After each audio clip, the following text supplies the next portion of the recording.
Royal FM 88.4. Vous êtes sur Royal FM. Royal FM 88.4. La radio des auditeurs.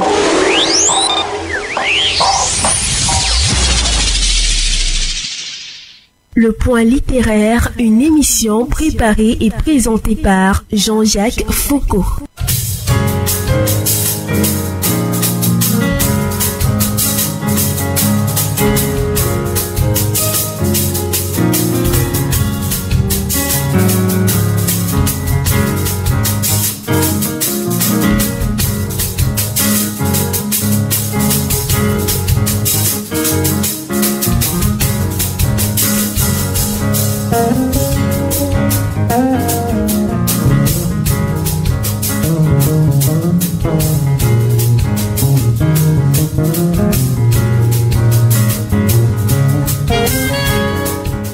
Parler pour être entendu, crier pour être secouru, militer pour gagner, pour conquérir et acquérir.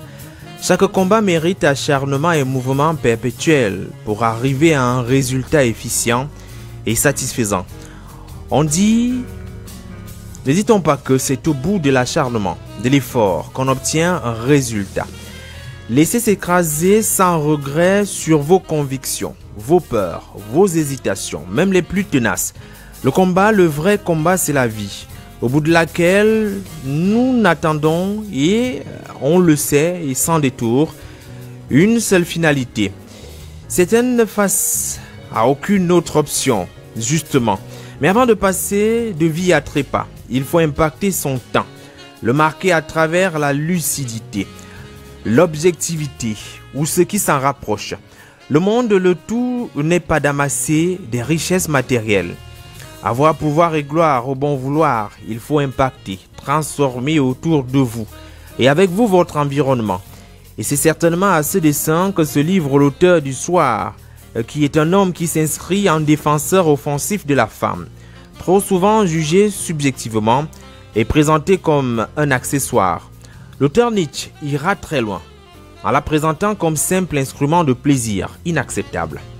À cette vision, l'auteur dit non, à travers un jeu théâtral qui révèle toute la beauté de ce genre qui n'est pas très souvent mise en avant. Je sens d'ici déjà aiguiser votre curiosité. Je vous laisse sur votre faim le temps d'un verre d'eau, du choix d'une position adaptée pour les prochaines 50 minutes qui s'annoncent. Bonjour, bonsoir, selon la position à partir de laquelle vous nous écoutez.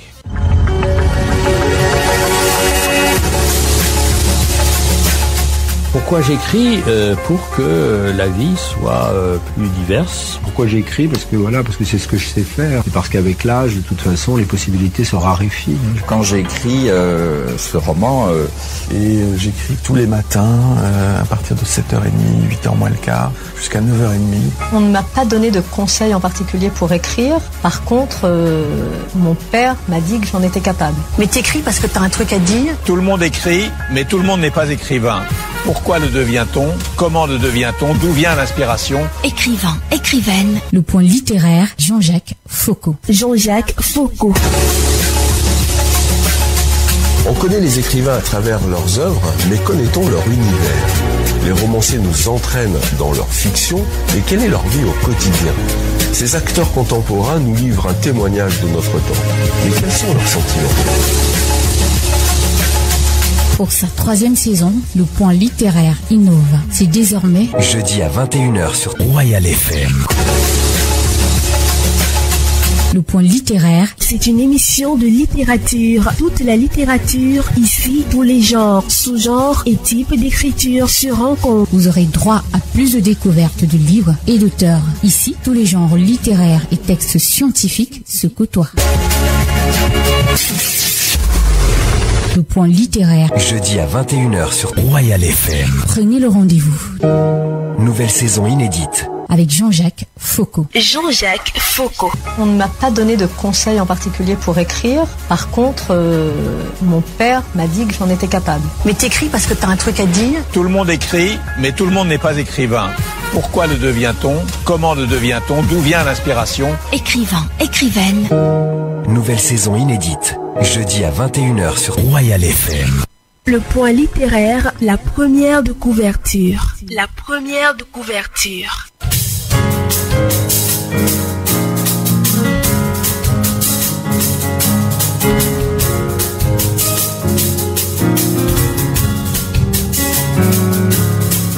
Le taureau par la corne suivi de la farce de Monsieur Cazanet est le titre du texte de ce soir. C'est une pièce de théâtre mieux, un 2 en 1. Sur une centaine de pages, il y a 2 aventures à découvrir. La première, c'est celle d'une dame qui prend les choses en main pour devenir présidente du comité de développement d'un village face à un homme, un président naturel, de surcroît ayant l'autorité ancestrale, de l'âge aussi, ainsi que de l'expérience, un patriarche. L'adversité face à son envie de prendre le taureau par la corne se heurte et rencontre aussi bien l'assentiment ou alors le désaccord des hommes, mais aussi des femmes. La première pièce, c'est 9 faisceaux, remplis de rebondissements et d'inattendus. La deuxième pièce, c'est l'histoire d'un homme peu ordinaire, détourneur de deniers publics, apeuré à un moment, à cause de l'oiseau qui attrape des gestionnaires indélicats. Le bémol, c'est que son envie de piocher dans les caisses de l'État le ramène à ses anciens réflexes. Les emplois fictifs sont parmi ses stratégies. Dans sa maison, l'homme aime la bonne nourriture. Bref, le luxe en termes de consommation. La suite dans l'ouvrage. Et l'auteur nous en parle dans 2 secondes.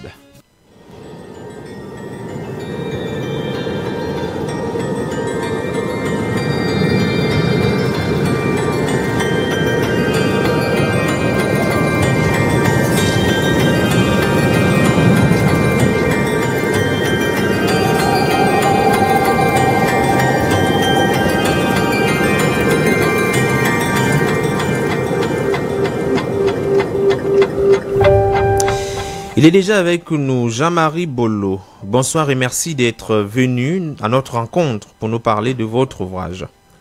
Bonsoir Jean-Jacques. C'est un plaisir de vous accueillir. Quelques jours seulement après la présentation de cet ouvrage, cette pièce de théâtre, ou alors ce 2 en 1, le taureau par la corne, suivi de la farce de Monsieur Cazanet. Alors, on imagine bien qu'il y a déjà un premier retentissement après la présentation de l'ouvrage. Comment le public globalement accueille ce texte? Alors, permettez-moi d'abord de dire un vibrant bonsoir à tous vos multiples auditeurs qui sont scotchés, je suppose en ce moment, pour suivre cette belle émission, Le Point littéraire. Alors, la question que vous me posez, c'est de vous dire le comportement de ces livres, presque 2 semaines après sa sortie. Alors, le bilan que je fais est satisfaisant, parce que lorsque je regarde au niveau des ventes, les ventes n'ont pas explosé, mais le livre fait son bonhomme de chemin. Il est en train de s'effrayer un chemin dans le vaste champ de la littérature camerounaise. Jean-Marie Bolo est né en 3 octobre 1974 à Kimbié, 2 arrondissement d'Hawaï, région du centre Cameroun. Il est diplômé de l'enseignement supérieur en art et spectacle, en art du spectacle et cinématographie. Le taureau par la corne, suivi de la farce de Monsieur Cazanet, est son premier jet d'entre dans l'univers de la dramaturgie. On est tenté de se poser des questions. Que vient faire l'auteur dans cet environnement? Alors, vous avez bien fait de lire au niveau de ma biographie. Oui. Je m'appelle bel et bien Jean-Marie Bolo. Je suis diplômé de l'enseignement supérieur en art du spectacle et cinématographie. Oui. Et j'ai fait comme option la production théâtrale. Ah, d'accord. Et lorsqu'on parle de production théâtrale, on parle essentiellement de l'écriture des pièces de théâtre qu'on appelle la dramaturgie. On parle de l'administration des spectacles. On parle de l'organisation des spectacles. Oui. Alors voilà pourquoi je me retrouve dans ce domaine de la dramaturgie, de par ma formation universitaire. Oui. Je pose la question parce que parfois on se dit qu'il s'agit dans ce secteur-là des metteurs en scène davantage et non pas forcément des personnes qui rédigent des textes qui feront l'objet d'une représentation ou d'un spectacle. Oui, dans l'univers du théâtre, il y a beaucoup de, on peut appeler des formations. Il y a des auteurs, c'est-à-dire des dramaturges purs et simples, c'est-à-dire des gens qui écrivent. Oui. Maintenant, il y a d'autres qui sont chargés de reproduire sur une scène un livre qui a été écrit. Et cela, on les appelle les metteurs en scène. Alors, moi particulièrement, je suis un auteur pur, c'est-à-dire un dramaturge. Oui. Même si je peux faire de la mise en scène. Mais je me plais beaucoup dans l'écriture. C'est votre tout premier livre, Le taureau par la corne, suivi de la farce de Monsieur Casarnet. Pourquoi d'abord cette ambiguïté au niveau du titre, le tout premier, Le taureau par la corne? Généralement, l'expression connue et vulgaire, c'est le taureau par les cornes. Alors, lorsque je dois d'abord rappeler que ce livre, c'est un projet de soutenance. Alors, je l'ai fait pour soutenir un Master 2 en production théâtrale. Oui. Alors, lorsque je cherchais un titre, c'est ce titre qui est venu dans ma tête, à savoir Le taureau par la corne. C'est ça qui décrivait le mieux ce que je devais dire dans le livre. Oui. Tu fais bien de le dire. On a souvent l'habitude d'entendre prendre le taureau par les cornes. Oui, c'est l'expression. Mais d'où vient-il qu'aujourd'hui qu'on dise le taureau par la corne? Vous avez enlevé au taureau une corne? C'est un taureau spécial. Alors ce taureau spécial, c'est bel et bien Monsieur Essingan. Oui. C'est Monsieur Essingan qui est quand même qui s'est représenté à 5 reprises à la tête du comité de développement de son village, et à 5 reprises il a aussi remporté. Essingan, c'est un monsieur pétri d'expérience. Essingan, c'est un monsieur qui a l'onction des ancêtres. Oui. Donc toutes ces choses mises ensemble font de lui un taureau. Mais Essingan a un secret que tout le monde ne connaît pas. De sorte que si on l'attrape par ce secret-là, il est renversé. Et c'est ce secret qui s'appelle la corne d'Essingan. Ah d'accord, un jeu de mots assez particulier, mais qui cache une profondeur en ce qui concerne le symbole qui est représenté. Alors, lorsqu'on regarde d'abord en première de couverture, avant d'entrer dans le fond, le choix des couleurs. Pourquoi le choix de ces couleurs-là spécifiquement? Est-ce que c'est l'éditeur qui, à un certain moment, vous a imposé, peut-être d'abord au niveau du titre, le jaune, la première de couverture avec une femme? Alors, comment comprendre ce qu'on peut percevoir juste devant nous? Alors, s'agissant des couleurs, la couleur est le choix de l'éditeur. Alors maintenant, je vais parler de l'image de couverture. Oui. Nous avons une jeune dame, la vingtaine, la grande vingtaine. Nous voyons qu'elle a, au niveau de l'habillement, c'est presque de la provocation en réalité. Lorsque vous la regardez, elle est habillée d'une manière à provoquer. Vous voyez au niveau de la coiffure, elle a une coiffure presque au vent. Elle a une posture debout. C'est donc une femme décidée.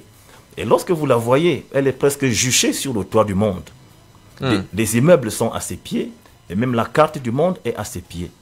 C'est donc l'image d'une femme qui sort du monde et qui se place au niveau de la toiture du monde, au niveau de la cime du monde, pour regarder les choses par le haut. C'est finalement une femme révoltée, c'est une femme déterminée à en découdre avec les chaînes de l'esclavage, avec les chaînes des préjugés. C'est une nouvelle étape de la question de l'émancipation qui est évoquée.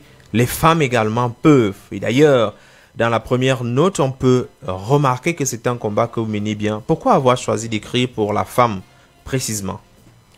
Alors, j'avoue que c'est cette question, mais ça me revient toujours. Pourquoi un homme écrit pour la femme? Alors, je dois d'abord signaler que je ne suis pas un pionnier dans la matière.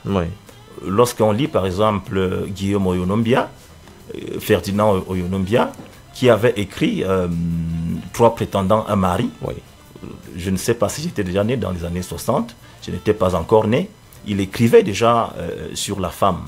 À savoir, il décriait le fait qu'on prenne la femme comme une simple marchandise, qu'on doit donner au premier venu, à celui qui paye bien. Oui. Donc, je ne suis pas le pionnier dans la matière.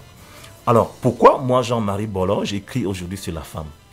Alors, je conçois, moi, le monde comme un carrosse qui a 2 roues. De sorte que la première roue, c'est l'homme, et la deuxième, c'est la femme. Oui. De sorte que si la femme est malade, si la femme ne va pas bien, l'homme aussi ne va pas bien. Lorsque nous remontons à la Genèse, c'est-à-dire lorsque nous remontons à l'époque où Dieu crée la femme, la Bible dit que Dieu vit qu'il n'était pas bon que l'homme soit seul. Et Dieu décida de donner une aide semblable à Adam, le premier homme. Oui. Et la Bible dit que quand Adam s'était réveillé du sommeil, il vit la femme, il vit Ève, et il fut si joyeux. Et la Bible dit qu'il s'est exclamé, « Voici l'os de mes os, voici la chair de ma chair. » En quelque sorte, il était en train d'atteindre son équilibre. Il était en train d'atteindre la stabilité, parce que ce qui lui manquait venait de lui être donné. Oui. En réalité, l'homme et la femme, c'est une même personne.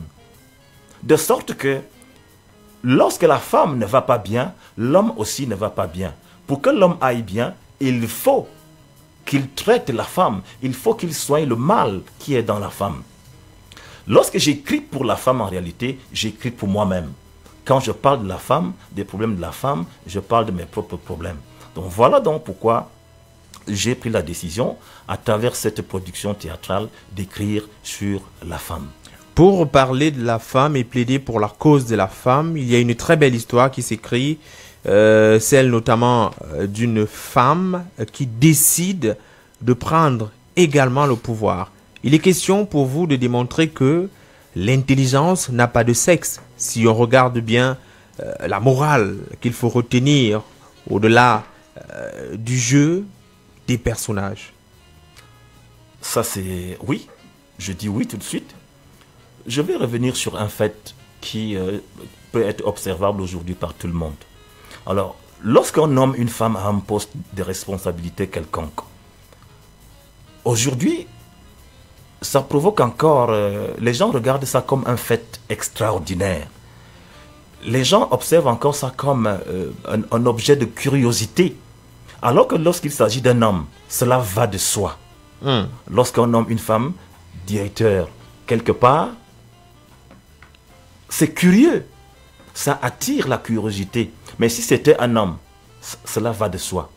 Alors, on peut aussi remarquer quelque chose, que les femmes qui sont nommées même, on a l'impression et la nette impression que ces femmes-là sont placées juste pour servir de caution morale, pour qu'on dise aussi que tel système a des femmes au niveau du gouvernement, tel système a aussi des femmes à tel niveau. Oui.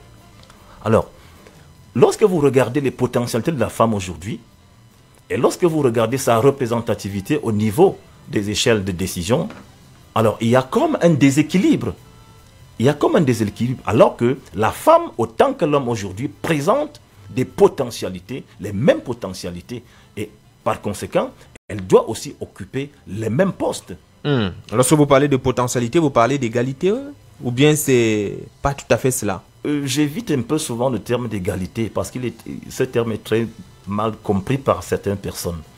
Alors, d'autres disent que la femme est égale à l'homme. Sur un certain point, la femme est égale à l'homme. La femme peut faire tout ce qu'un homme peut faire. Et sur d'autres points, la femme également peut manquer d'arguments face aux hommes. Manquer d'arguments? Si on prend l'illustration, par exemple, du livre, cette dame, je crois que c'est Calard, qui fait savoir que, voyant un serpent, elle a dû se réfugier derrière son mari. Dans plusieurs situations, la femme fait généralement recours à son mari. Peut-être parce qu'il est soit prédisposé, physiquement, à réaliser un certain nombre de tâches. Oui, on peut le dire. Alors, on dit que cette scène que vous évoquez, il s'agit bel et bien de Calard qui évoque cette scène où elle et son mari allaient au champ et subitement, ils se trouvent en face d'un gros serpent. Qu'est-ce qui se passe?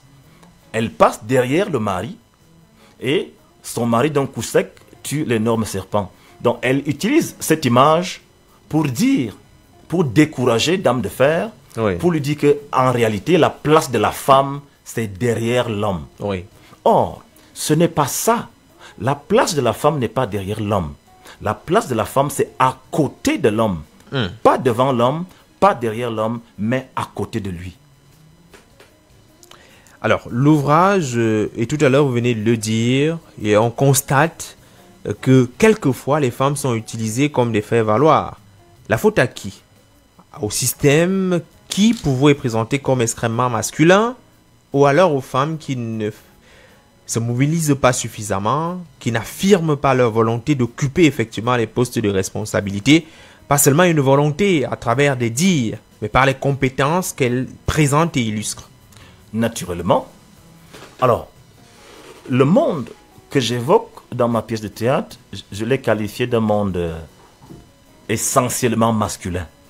D'ailleurs, quand Essingan demande à Macalard d'analyser le mot monde, Macalard dit monde, nom commun de choses, masculin, singulier. Alors, ici, moi je pointe un doigt accusateur sur les femmes elles-mêmes. Parce qu'elles ne s'investissent pas assez. Les hommes font ce qu'ils font. Ils ont peut-être le droit de le faire. Mais personne ne va ouvrir un boulevard pour les femmes. Les femmes elles-mêmes, au regard de leurs compétences, de leurs capacités, doivent s'engouffrer dans le paysage politique pour s'imposer. Lorsque nous voyons aujourd'hui, et heureusement au Cameroun, ça commence à se passer. On voit les femmes quand même percer l'appareil étatique, monter au niveau de la chaîne des responsabilités. Les femmes sont de plus en plus établies au niveau de ces postes-là qui étaient considérés comme autrefois considérés, réservés exclusivement aux hommes. Donc les choses bougent finalement. Oui, les choses sont en train de bouger. Mais je le disais déjà, c'était à une vitesse de tortue. Alors, pour étayer un peu tout cela, je vais nous donner quelques statistiques qui parlent sur la présence des femmes dans les cercles de décision. Alors, si nous prenons l'Assemblée nationale, nous sommes passés de 12,8% entre 1992 et 1997 à 31% entre 2013 et 2018. Si nous prenons les mairies, nous sommes passés de 7,4% entre 2007 et 2012 à 8,3% entre 2013 et 2018. Si nous prenons l'exemple du Sénat, nous sommes passés de 21% entre 2013 et 2018 à 26% entre 2018 et 2023. Si nous allons au niveau du gouvernement, nous sommes passés de 7,3% en 1997 à 16,4% en 2019.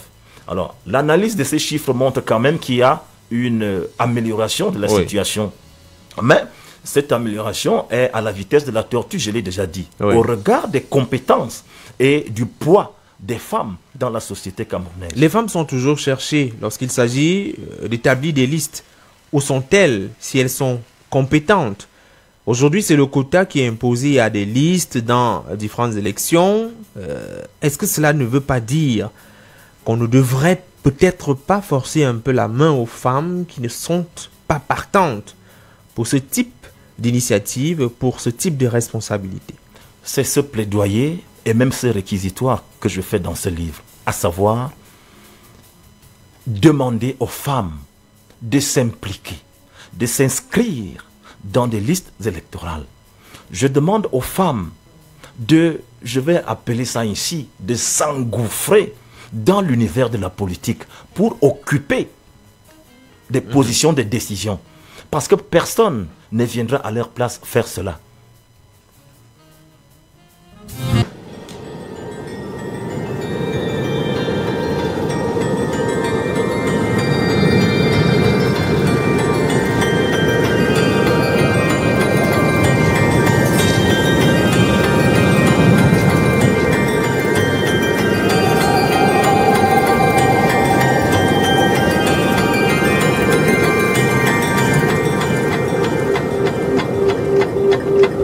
de parler depuis le début du Taureau par la corne, mais il y a également un autre texte, La farce de Monsieur Casernet. Avant d'y arriver, après avoir lu Le Taureau par la corne, véritablement, c'est appeler la femme à s'impliquer davantage dans la chose politique, de prendre ses responsabilités, de s'affirmer, de démontrer sa compétence. Et aux hommes, quel est le message qu'ils doivent comprendre à travers cette pièce de théâtre? Alors, je sais que vous avez lu cette pièce de théâtre, oui. Et je sais que vous avez lu le personnage qu'on a appelé Paboulkat. En réalité, c'est un homme plein de sagesse. Un homme plein de sagesse qui accompagne la femme dans cette quête de l'émancipation plurielle. Alors, à travers ce personnage, j'appelle tous les hommes à accompagner la femme dans la quête de son émancipation plurielle. Je l'ai dit tantôt que lorsque la femme va continuer de tousser, le monde entier va continuer d'éternuer. Si la femme se porte bien, le monde va se porter bien. La famille va se porter bien. Les hommes doivent donc accompagner la femme dans la recherche de son émancipation plurielle. Autre curiosité que le livre identifie, c'est que les femmes sont les plus réticentes à voir d'autres femmes s'impliquer dans la chose politique. Comment expliquer ce phénomène véritablement? Alors, ce paradoxe a toujours été révélé même dans la société, tous les jours. Peut-être la nature de la femme. Alors, dans ce livre, il y a Mama Kalar qui s'oppose. D'ailleurs, elle demande à Dame de Fer si elle a d'abord changé de sexe avant de poser sa candidature à la présidence. Heureusement que par la suite, elle se retourne et elle vient se ranger du côté de Dame de Fer pour l'accompagner à la victoire. Alors, on va pas dévoiler entièrement l'histoire, mais dire simplement que le président élu à 5 reprises perd son poste pour une histoire de sexe. Pourquoi avoir introduit cet aspect-là? Pour dire que le président, 5 mandats uniquement à travers des pratiques, si on peut dire exotériques, arrive à garder le pouvoir. Est-ce que ce n'est pas là démontrer la faiblesse des hommes qui se trouvent généralement vers la femme? Ok. L'utilisation du sexe ici répond à plusieurs besoins.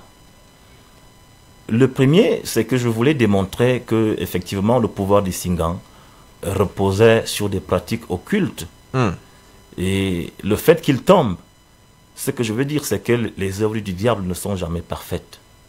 Et un secret, lorsqu'il est dévoilé, il est tombé, il n'existe plus. Alors, l'autre côté, c'est que, à travers le sexe, je voulais démontrer que dans ce combat pour l'émancipation plurielle de la femme, ce n'est pas la guerre, c'est dans la douceur, c'est dans le consensus, c'est dans la paix. Parce que le sexe, c'est ce qu'il y a de plus consensuel entre un homme et une femme, c'est ce qu'il y a de plus doux, c'est ce qu'il y a de plus paisible. Donc je l'ai utilisé ici comme une métaphore. On va continuer, poursuivre la discussion tout à l'heure, mais je vous propose de marquer un arrêt. On va revenir parler des pages, cette fois-là, de la farce de Monsieur Casernet. Une autre histoire qui est encore intéressante. Cette fois-là, on parlera des détournements des deniers publics et surtout la gourmandise financière. Le point littéraire, les classiques littéraires. Les classiques littéraires.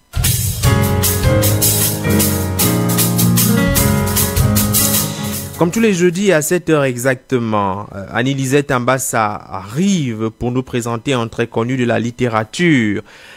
C'est un livre qui a marqué son histoire à travers les prises de position, à travers la morale propulsée d'après les écrits de l'auteur et surtout la posture de ce dernier.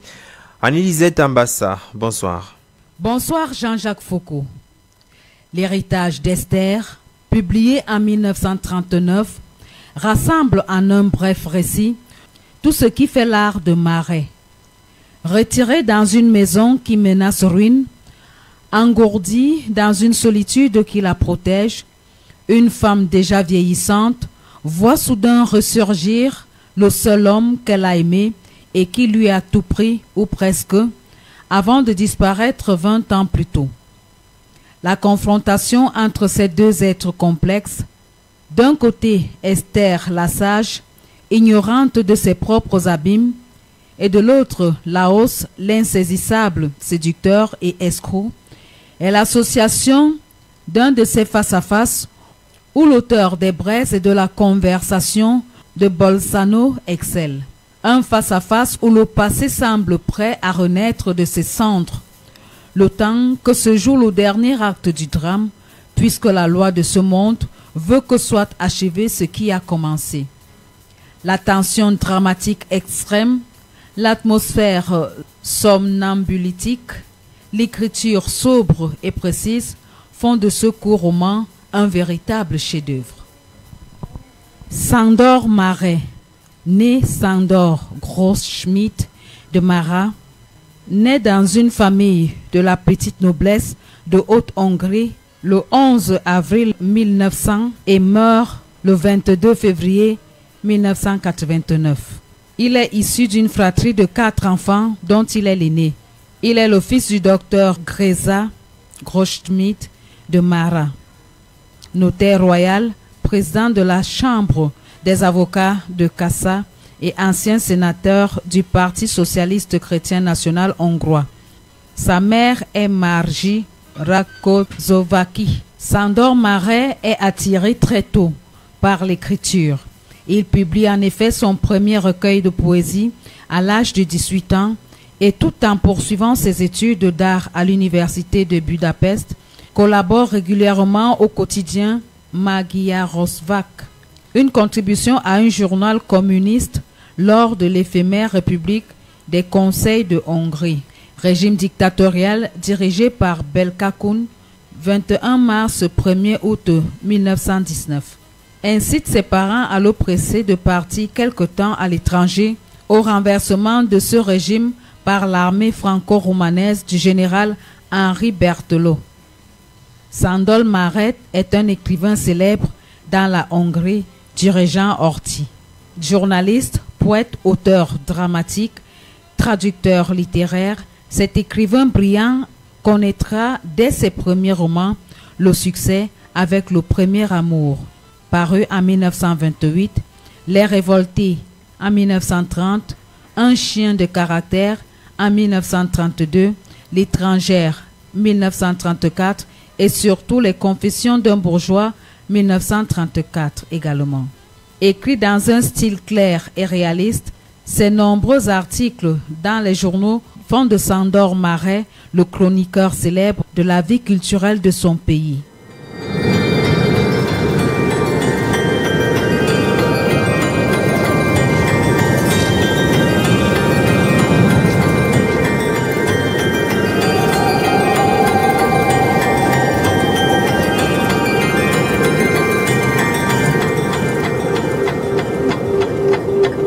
Merci à Annie et Lisette Ambassa pour le classique littéraire de ce soir. Il y a certainement un rendez-vous pris pour la semaine prochaine. Je vous rappelle simplement que vous écoutez le point littéraire sur Royal FM. C'est avec un immense plaisir qu'on vous est nombreux. Ou alors sur Royal FM espace Cameroun pour la Radio Vision. Et par le monde entier, vous nous écoutez certainement par ce canal-là. Nous recevrons ce soir Jean-Marie Bollor qui nous présente Le taureau par la corne, suivi de la farce de Monsieur Casernet. C'est une pièce de théâtre, du moins le 2 ans. Pourquoi est-ce que l'auteur a choisi, a fait ce choix? Pourquoi avoir fait le 2 ans, Jean-Marie Bollor? Est-ce qu'il y a une raison particulière? Non. J'ai tout simplement voulu associer le thème de la participation politique de la femme au thème des détournements des publics. Ça répondait tout simplement d'un besoin technique tout simplement. Oui, on pensait que c'était une simple coïncidence que de vous retrouver à mettre deux histoires parallèles sur un même livre. Alors, est-ce que vous avez eu des personnes ressources, des auteurs qui bien avant vous ont effectué un travail qui vous a particulièrement attiré et donné l'envie d'écrire aujourd'hui? Oui, je dois l'avouer. Et tout de suite, c'est Joseph Ngoué avec La Croix du Sud. Oui. Très jolie œuvre. Cette œuvre m'a tellement marqué depuis la terminale. Ça a été une source d'inspiration pour moi. Mais il y a aussi le théâtre français. Il y a aussi le théâtre de la Grèce antique, avec notamment, je l'ai dit, au niveau de... Il y a deux pièces qui m'ont marqué. Oui. Il y a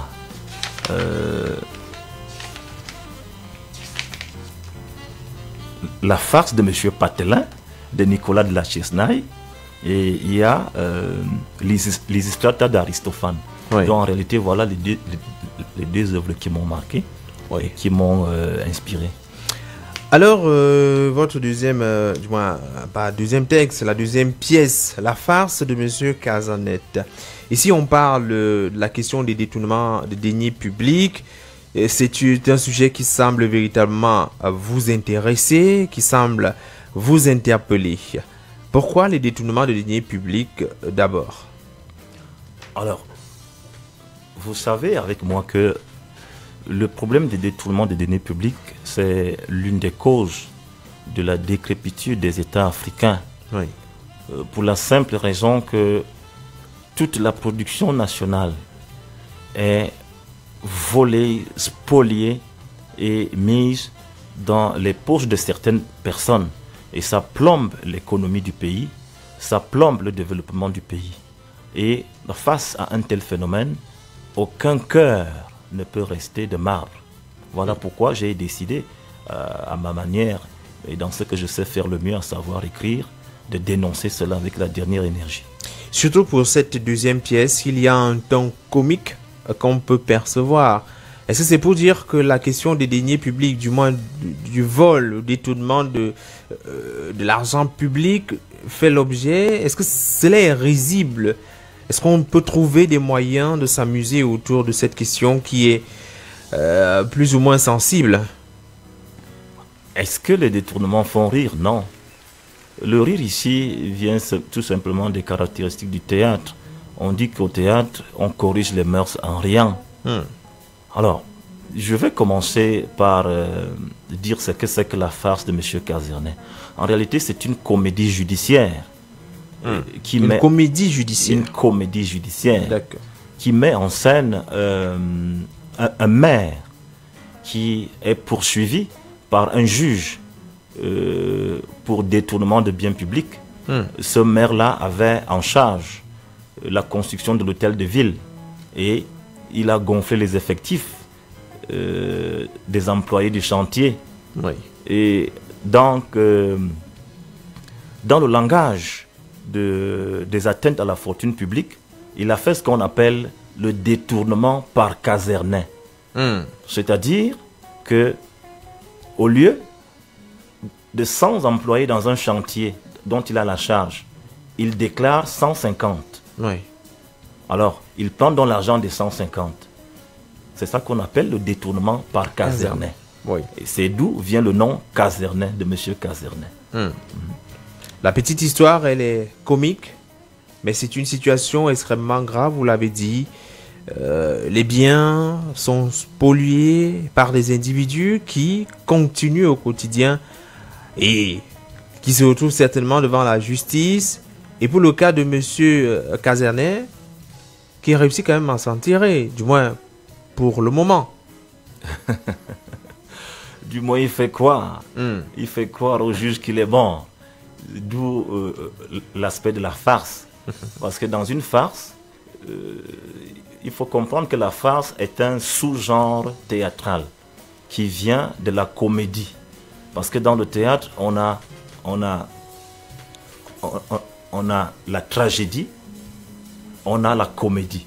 Et maintenant, sous la comédie, on a dans la farce, qui est une courte histoire basée sur un petit nombre d'individus et dans laquelle il y a une situation de duperie ou de tromperie à la fin.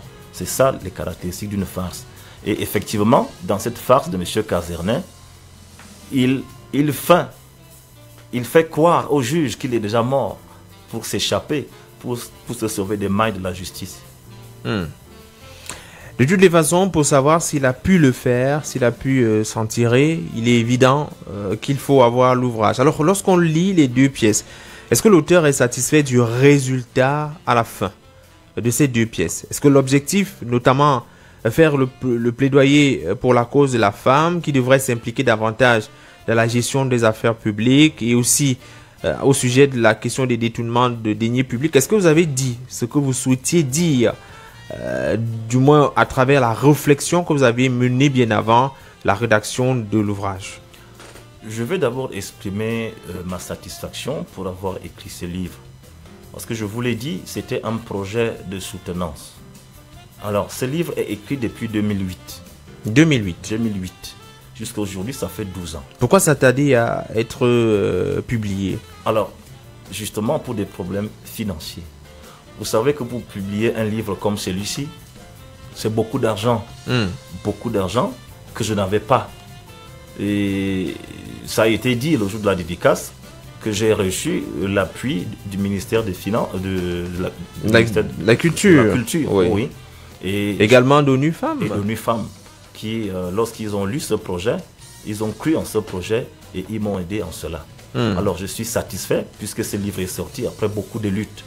Maintenant, est-ce que j'ai dit ce que je voulais dire concernant la femme et concernant le détournement des deniers publics? Alors, je pense que oui, je l'ai dit. J'ai dit ce que je devais dire à cette époque-là, c'est-à-dire lorsque j'écrivais ce livre, j'ai traduit ce que je voulais traduire. Et maintenant, il appartient au public d'en juger. Maintenant, à chacun de voir si le livre a atteint effectivement les objectifs. Alors, il y a cet ouvrage qui est désormais disponible à la disposition de tout le monde. Vous avez choisi de l'éditer à Ifriqiya. Pourquoi ce choix? Vous dirigez véritablement vers la production locale. Vous n'avez pas été tenté d'aller voir ailleurs, d'autres maisons d'édition peut-être à l'international?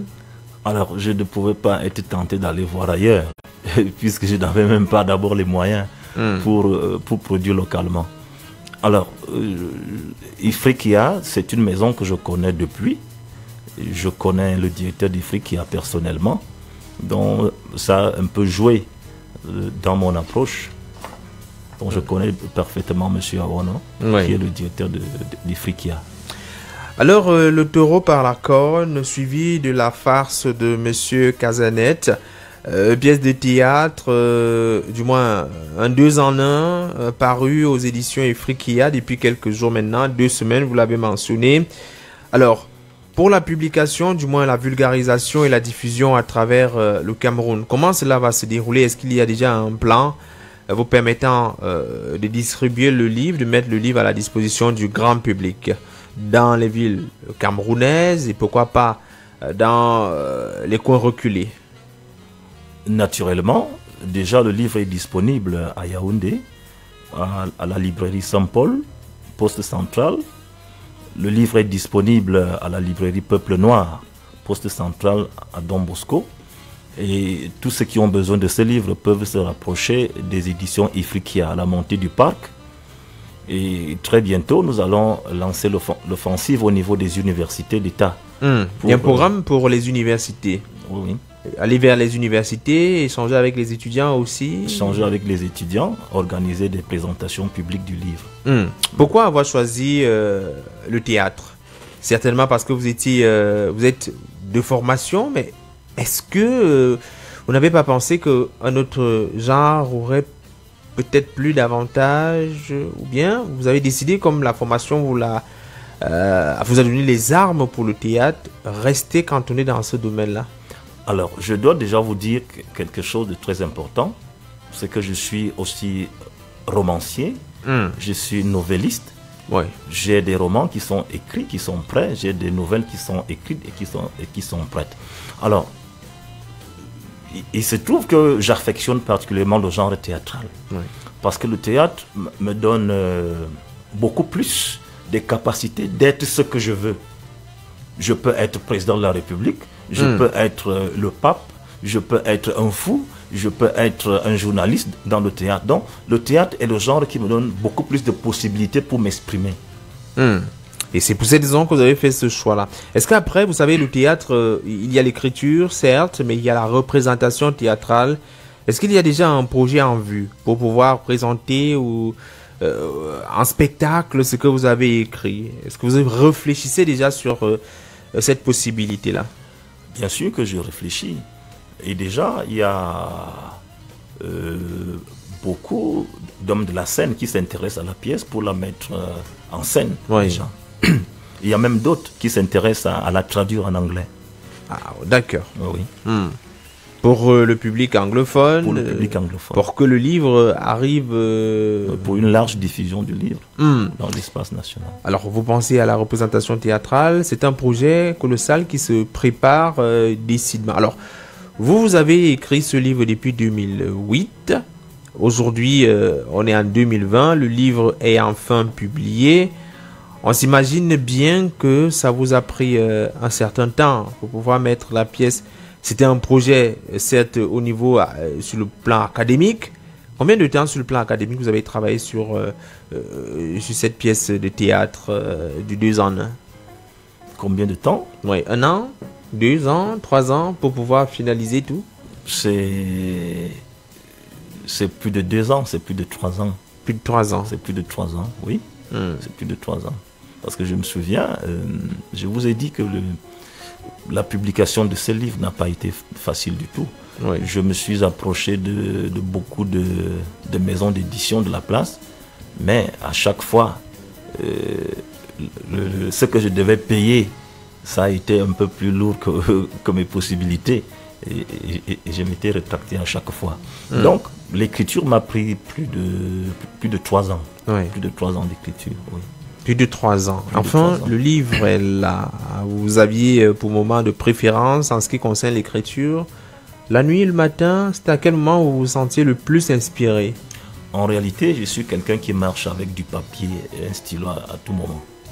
Donc, je n'ai pas une période particulière. Donc, il vous arrivait de vous arrêter... De m'arrêter quelque part et d'avoir une inspiration et de la mettre quelque part. Donc, c'est comme ça. De rédiger. Après ce livre, il y a d'autres ouvrages qui vont être publiés. D'ailleurs, vous avez dit qu'ils sont prêts. Oui. Vous allez migrer vers le roman ou bien la nouvelle? Vous comptez mettre en avant d'abord le roman ou bien... Non, c'est la nouvelle. La nouvelle d'abord. C'est la nouvelle qui sera publiée dans les plus brefs délais. Et de toutes les façons, on va accueillir avec beaucoup de plaisir. Au-delà de l'écriture, Jean-Marie Bolo, que fait-il? Au-delà de l'écriture, vous avez été formé en art. À quoi passez-vous vos journées? Jean-Marie Bolo est pasteur. Oui. Ah, d'accord. Je suis pasteur de la mission internationale pour l'Alliance chrétienne. Donc vous êtes pasteur. Oui. Lorsque vous n'avez pas la soutane, Jean-Marie Bolo fait quoi pour se divertir au-delà d'écrire? J'avoue que le divertissement, je ne sais pas si je me divertis. J'ai tellement de choses à faire, j'ai tellement du travail. Quand je n'écris pas, je suis à l'église. Et quand je ne suis pas à l'église, je suis à la maison, j'écris. On imagine bien que le pasteur est également marié, il a une vie familiale, plusieurs enfants, une femme. Le pasteur a une femme. Les enfants, non. Pas encore. Ils arrivent. Ils viennent. Vous avez déjà un choix sûr. Vous êtes déjà fixé sur le nombre, moi. Ou bien c'est ce que Dieu donnera. Ce que Dieu donnera, non. C'est ce que je voudrais avoir. 2 ou 3. 2 ou 3. Alors pour sortir, vous avez un potentiel lecteur qui se balade dans une bibliothèque, dans une librairie et voit ce livre. Le taureau par la corne, suivi de la farce de Monsieur Casanet. Pourquoi est-ce qu'il devrait s'arrêter devant cet ouvrage et le prendre pour le week-end, pour le lire? Alors, qu'est-ce qui peut accrocher le lecteur qui passe dans une librairie? Alors d'abord, la beauté du livre. Le livre, il est attirant sur le plan physique. Et maintenant, à l'intérieur, lorsqu'on le parcourt, il est d'une structure assez simple. Parce que je me suis dit, les gens ont tellement des sources de divertissement aujourd'hui. Ils ont des téléphones, ils ont la radio, Je me suis dit, il faut écrire de sorte que en 1 heure, quelqu'un puisse dévorer ce livre et retenir le contenu, retenir le message. Oui. Donc, l'écriture est simple, le livre est tout beau, la belle phrase est là, et tout ce qui va avec. Le livre est beau, le message, il est poignant. Le plaidoyer sur la question de la femme et aussi la question du détournement de deniers publics. Il est comique, il est drôle, il peut faire rire, il vous fera forcément passer un bon moment. Il ne reste plus qu'à vous dire, à vous Jean-Marie Bolo, merci d'être passé à la radio et d'avoir échangé sur votre livre. S'il y avait un aspect qu'on n'a pas évoqué, c'est lequel pour vous? Je crois que tout a été évoqué. Tout a été évoqué. Le fameux mot de l'histoire, il faut absolument avoir. Le livre sont des aventures assez entraînantes, assez palpitantes. Donc merci d'être passé à la radio, nous rendre visite avec votre livre Le taureau par la corne, suivi de la farce de Monsieur Cazanet. Un livre disponible à Yaoundé et bientôt dans d'autres villes camerounaises. C'est moi qui vous remercie.